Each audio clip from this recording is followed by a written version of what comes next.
My name is Lora, and the day my world was meant to be celebrated became the day they tried to destroy me.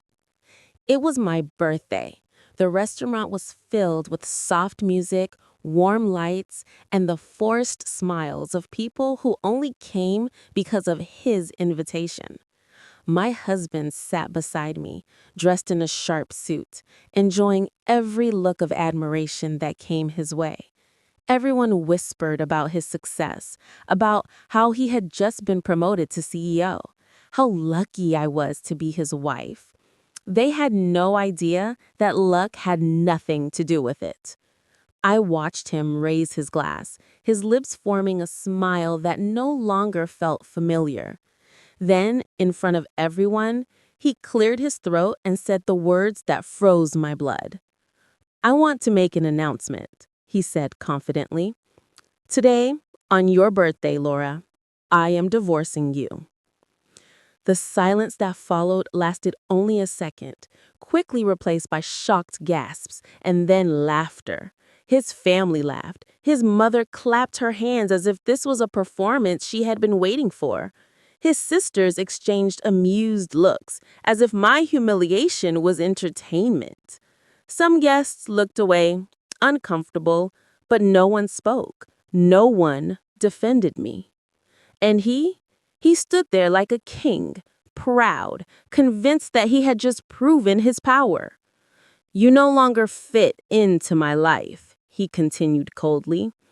"A man at my level needs a woman who matches his status." Each word felt like a blade, but I did not cry. I did not scream. I simply stood up, feeling every eye on me as if they were burning holes through my skin. "As you wish," I whispered, my voice trembling but controlled. They thought they had won, but what none of them knew was that the empire they worshipped was built by my hands. Years ago, when he was just a dreamer with empty pockets and big ambitions, I believed in him. I invested my savings, my time, my intelligence, and my soul into his company. I worked late nights, drafted business plans, found investors, managed finances, and negotiated contracts, all quietly, all in the background, because he asked me to stay invisible. "People respect a male CEO more," he used to say, and I loved him enough to believe that my silence was a sacrifice for our future. He signed papers without reading them. He trusted me. He never imagined that the silent wife he mocked was the real owner behind the curtain. After that humiliating night, I walked out with my head held high. Tears only fell when I reached the safety of my car. Not because I missed him, but because betrayal from the one you loved feels like burying a lifetime of dreams. The days that followed were heavy. My phone rang endlessly. His family sent messages filled with mockery and venom. They called me useless, a burden, a woman who failed to keep her husband. They celebrated his new life, new suits, new parties, new women. They spent money freely, believing the fortune was eternal. But the truth has a way of knocking, slowly, and then all at once. One morning, I walked into the company building I helped create, not as his wife, but as its true legal partner. The boardroom fell silent as I laid the documents on the table. The contracts, the financial records, the signatures that proved everything. I was not just his ex-wife. I was the foundation he stood on. Within weeks, the reality shattered their illusion. Investors withdrew. Accounts were frozen. Decisions he never understood caught up with him. Without me, the company began to crumble. He came to me, not as a proud CEO, but as a desperate man. "Lora, please, we can fix this," he begged, his eyes filled with regret. "You were always the brain behind it all."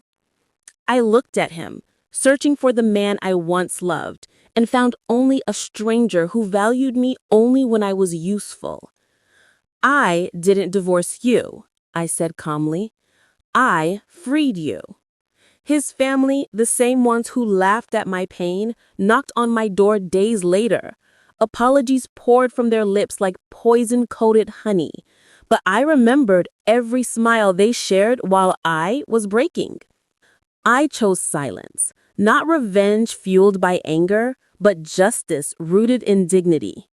The company was restructured, my name finally placed where it belonged, and slowly I began to rebuild not only a business, but myself.